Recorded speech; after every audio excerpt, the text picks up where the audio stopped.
नमस्कार दोस्तों, आपका अपना YouTube चैनल टिप्स इंडिया पर आज हम आपके सामने जर्नल साइंस का पार्ट 1 लेकर आए हैं, जिसमें हम आपको बता दें दोस्तों, कुल 25 मल्टीपल चॉइस क्वेश्चन डिस्कस करेंगे तथा उनसे बनने वाले सभी फैक्ट को देखेंगे। वीडियो को अंत तक ज़रूर देखें दोस्तों। अगर हमारी वीडियो आपको अच्छी लगे तो कमेंट बॉक्स में दें, जिससे हम अगली वीडियो जल्द ही बढ़िया कंटेंट के साथ ला सकें। आज का हमारा पहला क्वेश्चन है दोस्तों, एक्सरे का आविष्कार किसने किया था? जैसा कि हमें पता है, एक्सरे का आविष्कार दोस्तों रोंटगन ने किया था। एक्सरे का आविष्कार दोस्तों रोंटगन ने या फिर विल्हेम कॉनराड रोंटगन, जो कि जर्मनी के वैज्ञानिक थे। इसी प्रकार से उन्हें 1901 के भौतिकी एक्सरे में नोबेल पुरस्कार विजेता भी रहे हैं। वह रोंटगन ने एक्सरे की खोज साल 1895 में की थी। सेकंड हमारा ऑप्शन था गैलीलियो। तो बता दें दोस्तों, गैलीलियो ने टेलीस्कोप का खोज की थी। वह राइट ब्रदर्स ने हवाई जहाज की खोज की थी। वह जे रॉबर्ट ओपनहेमर ने परमाणु बम की खोज की थी। नेक्स्ट क्वेश्चन दोस्तों, शक्तिशाली चुंबक किसके बनते हैं? शक्तिशाली चुंबक दोस्तों एल्यूमिनियम, कोबाल्ट, निकल की मिश्र धातुओं से बने होते हैं। एल्यूमिनियम, कोबाल्ट एवं निकल की मिश्र धातुओं से शक्तिशाली चुंबक बने होते हैं। इसी प्रकार से चुंबक की आकर्षण शक्ति सबसे अधिक दोनों किनारों पर मध्यम में कम होती है दोस्तों। स्वतंत्रता पूर्वक लटका हुआ चुंबक सदैव उत्तर दक्षिण दिशा की ओर संकेत करता है। विद्युत चुंबक बनाने के लिए प्राय नरम लोहे की छड़ का प्रयोग किया जाता है। सभी क्वेश्चन परीक्षा की दृष्टि से बहुत इंपॉर्टेंट हैं दोस्तों। नेक्स्ट क्वेश्चन, नवजात शिशुओं में हड्डियों की संख्या लगभग कितनी होती है? नवजात शिशुओं में हड्डियों की संख्या लगभग दोस्तों 300 होती है। बता दें दोस्तों, नवजात शिशुओं में हड्डियों की संख्या जो कि 300 होती है। उसी प्रकार से मनुष्य में कुल हड्डियाँ 206, मनुष्य की खोपड़ी में कुल हड्डियाँ 8। वह मानव शरीर की सबसे छोटी हड्डी का नाम जो कि स्टेपिज है, जो कि कान में पाई जाती है। कान में दोस्तों मुख्यतः 3 हड्डी एक कान में होती हैं। एक का नाम इनकस, दूसरी का मीलियस व तीसरी का दोस्तों स्टेपिज है। मानव शरीर की सबसे लंबी हड्डी जो कि फीमर है, वह जांघ में पाई जाती है। नेक्स्ट क्वेश्चन दोस्तों, आकाश का रंग नीला क्यों दिखाई देता है? आकाश का रंग नीला परिकिरण या स्कैटरिंग के कारण दिखाई देता है दोस्तों। जैसा कि हमें पता है दोस्तों, परिकिरण किसे कहते हैं? जब प्रकाश किसी ऐसे माध्यम से गुजरता है जिसमें धूल तथा अन्य पदार्थों के अत्यंत सूक्ष्म कण होते हैं, तो इनके द्वारा प्रकाश सभी दिशाओं में प्रसारित हो जाता है, जिससे प्रकाश का परिकिरण कहते हैं। जब सूर्य से आने वाला प्रकाश पृथ्वी के वातावरण में प्रवेश करता है तो वातावरण के कणों से टकराकर इधर उधर बिखर जाता है और वातावरण में कण श्वेत प्रकाश के नीले रंग को प्रवर्तित कर देते हैं। इसी प्रकार से सेकंड ऑप्शन था अपवर्तन। अपवर्तन की बात करें तो दोस्तों, जब प्रकाश की किरण एक माध्यम से दूसरे माध्यम में प्रवेश करती हैं तो प्रकाश की किरण का मार्ग से विचलन होना ही प्रकाश का अपवर्तन कहलाता है। परावर्तन, जब कोई प्रकाश की किरण किसी चमकदार सतह से टकराकर वापस लौट जाती है, इसे प्रकाश का परावर्तन या रिफ्लेक्शन ऑफ लाइट कहते हैं। विवर्तन, जब कोई प्रकाश की किरण किसी आवेश या फिर अवरोध के किनारों पर थोड़ा मुड़कर उसकी छाया में प्रवेश करने की घटना को प्रकाश का विवर्तन कहते हैं दोस्तों। नेक्स्ट क्वेश्चन, डायनेमो एक मशीन है, इसका क्या काम है? डायनेमो एक मशीन है दोस्तों, इसका मुख्यतः कार्य यांत्रिक ऊर्जा को विद्युत ऊर्जा में परिवर्तित करना है। बता दें दोस्तों, डायनेमो, यह जो कि डायनेमो है, जिसका आविष्कार माइकल फैराडे ने 1831 में किया था। जिस प्रकार से यांत्रिक ऊर्जा को विद्युत ऊर्जा में परिवर्तित करना ही कार्य किसका है? डायनेमो का। उसी प्रकार से इसका विपरीत कार्य मोटर करती है, जो कि विद्युत ऊर्जा को यांत्रिक ऊर्जा में करती है दोस्तों। नेक्स्ट क्वेश्चन, घरेलू विद्युत उपकरणों में प्रयुक्त फ्यूज किस प्रकार की धातु से बनी होते हैं? वह दोस्तों उच्च प्रतिरोध व कम गलनांक के होते हैं। जिस प्रकार से दोस्तों गलनांक कम हो यह बताया गया है, तो हम बता दें दोस्तों आखिर गलनांक होता क्या है।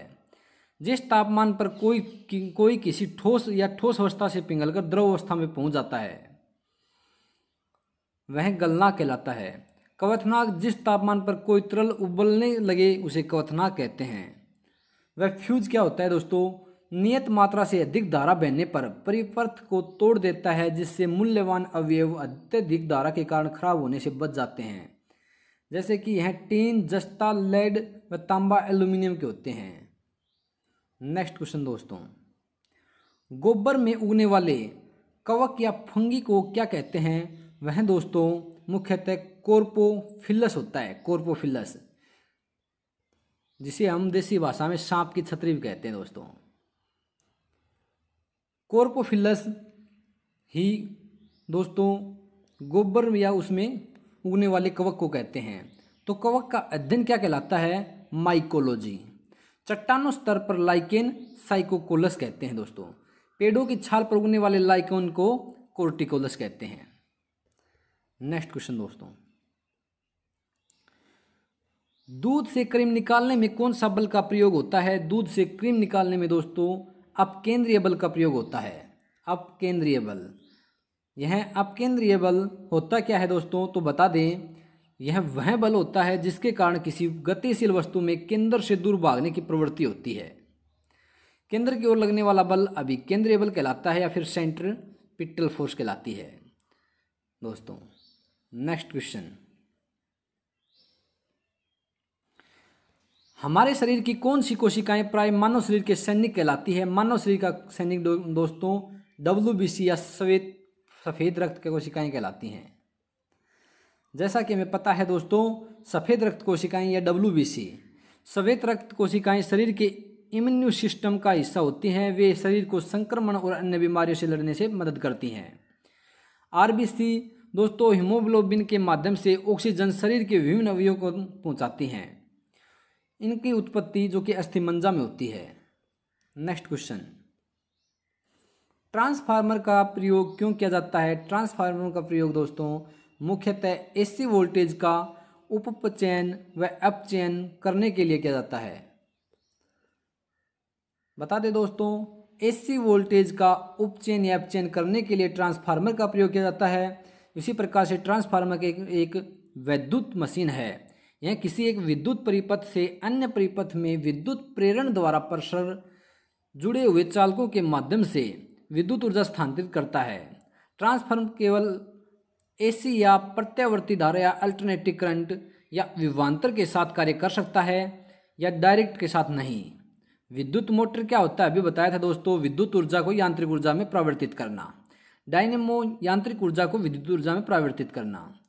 AC to DC alternative current को डायरेक्ट करंट में रिप्लेस करना ही रेक्टिफायर कहलाता है। वह इन्वर्टर जो होता है दोस्तों वह DC को AC में करता है। नेक्स्ट क्वेश्चन, क्वार्ट्ज घड़ियों में प्रयुक्त होने वाले क्वार्ट्ज क्रिस्टल किसके बने होते हैं? वह दोस्तों सिलिकॉन डाइऑक्साइड के बने होते हैं।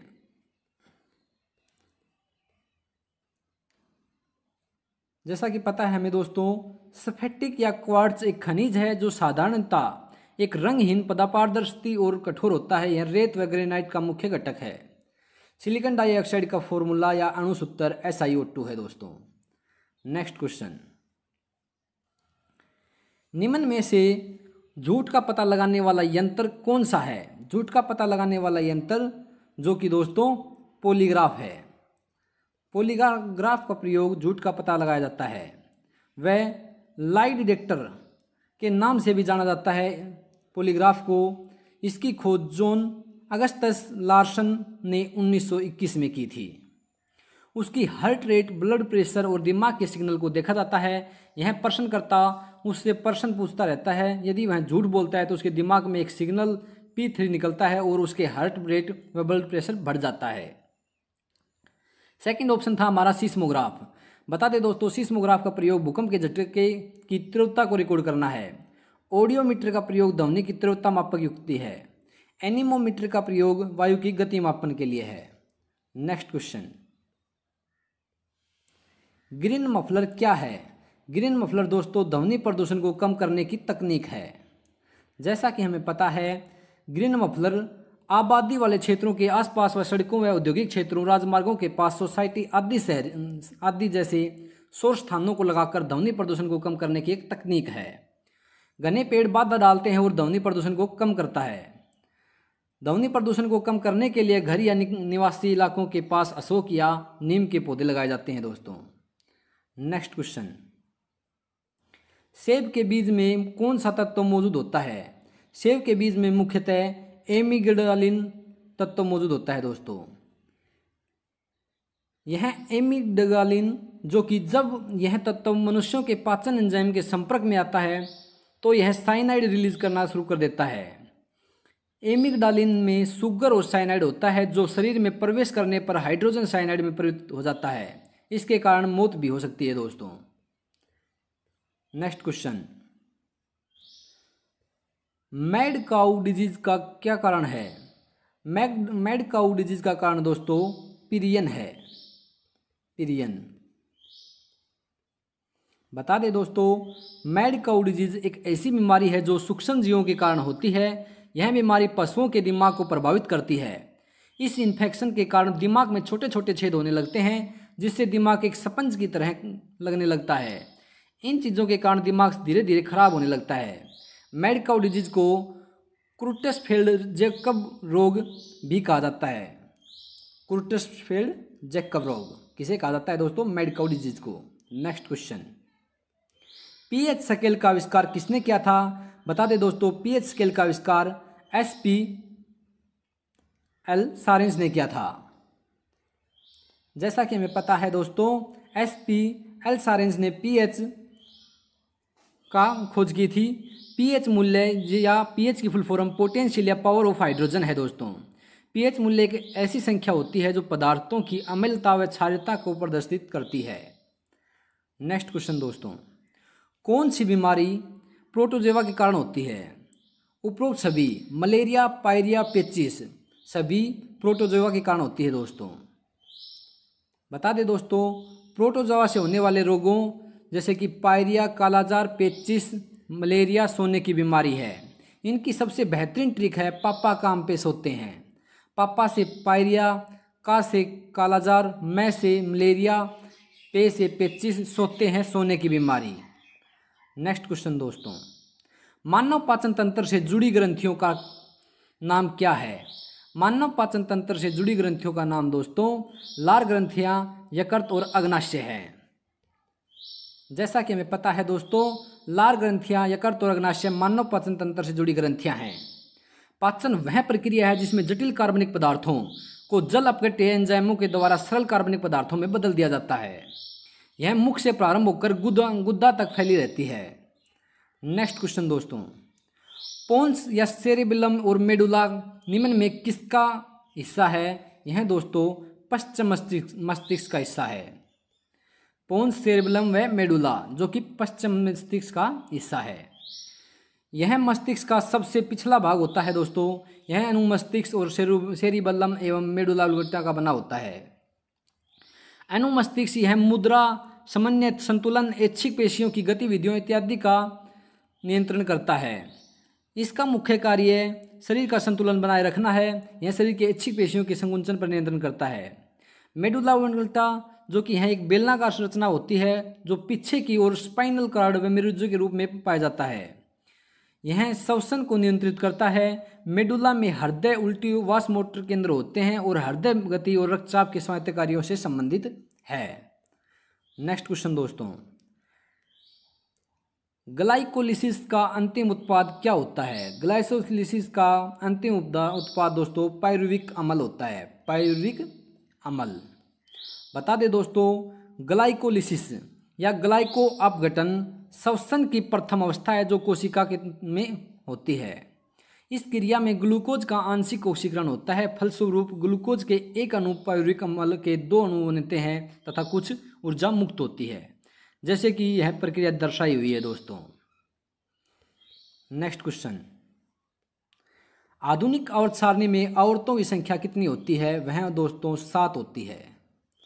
जैसा कि हम बता दें दोस्तों, आधुनिक आवर्त सारणी में तत्वों को उनके परमाणु क्रमांक के बढ़ते क्रम में सजाया जाता है। हाइड्रोजन की परमाणु संख्या सबसे कम है, अतः हाइड्रोजन को आधुनिक आवर्त सारणी में पहले स्थान पर रखा गया है। आधुनिक आवर्त सारणी में 18 उध्रुव समतंब है, जिसे ग्रुप कहा जाता है। आधुनिक आवर्त सारणी में 7 क्षैतिज पंक्तियां हैं, इसे पीरियड या आवर्त कहा जाता है। यह हमारी पीरियोडिक टेबल है दर्शाई हुई यहाँ पर दोस्तों, जिसमें ग्रुप कौन से हैं, यह तो दोस्तों हमारे आवर्त हैं 7, वह यह हमारे ग्रुप हैं। इसमें पहला तत्व जो है वह हाइड्रोजन है दोस्तों। नेक्स्ट क्वेश्चन, रक्त संचार का या रक्त परिसंचरण तंत्र को किसने खोजा था? वह दोस्तों विलियम हार्वे ने खोजा था। बता दें दोस्तों, विलियम हार्वे ने रक्त परिसंचरण तंत्र को खोजा था। मनुष्यों और अन्य पशुओं का परिसंचरण तंत्र अंगों का वह तंत्र होता है जो शरीर के भीतर सामग्रियों के परिवहन का जिम्मेदार होता है, जिसमें हृदय, धमनियां, नसें, कोशिकाएं व रक्त होते हैं। नेक्स्ट क्वेश्चन दोस्तों, मानव शरीर द्वारा उत्पादित प्रमुख अपघटित क्या है? वह दोस्तों ए और बी दोनों है, यूरिया व कार्बन डाइऑक्साइड। यूरिया का फॉर्मूला है दोस्तों CH4N2O। नेक्स्ट क्वेश्चन दोस्तों, व्यापारिक कारक किसे कहा जाता है? व्यापारिक कारक दोस्तों कारक कैम्बियन को कहा जाता है। जैसा कि दोस्तों कारक कैम्बियन यह एक कारक एक पेड़ की छाल से बना है, जो कि दोस्तों कैम्बियम वनस्पति विज्ञान में कैम्बियम एक उत्तक परत है जो पौधे के विकास के लिए असामान्य कोशिकाओं को प्रदान करती है। नेक्स्ट क्वेश्चन दोस्तों, आज का हमारा लास्ट क्वेश्चन है, निम्न में से कौन सी ग्रंथि रक्तचाप को नियंत्रित करती है? वह दोस्तों अधिवर्ग ग्रंथि है जो रक्तचाप को नियंत्रित करती है। अधिवर्ग ग्रंथि जो कि दोस्तों केसुरु के जीवों में पाई जाने वाली एक अंतस्रावी ग्रंथि है। इसका मुख्य कार्य तनाव की स्थिति में हार्मोन निकालना है। थायराइड ग्रंथि यह एक अंतस्रावी ग्रंथि है दोस्तों, यह मानव शरीर में मेटाबॉलिज्म विकास प्रक्रिया में महत्वपूर्ण भूमिका निभाता है। थाइमस ग्रंथि हार्मोन स्रावित करता है जो शरीर की रोग प्रतिरक्षा प्रणाली के विकास में मदद करता है।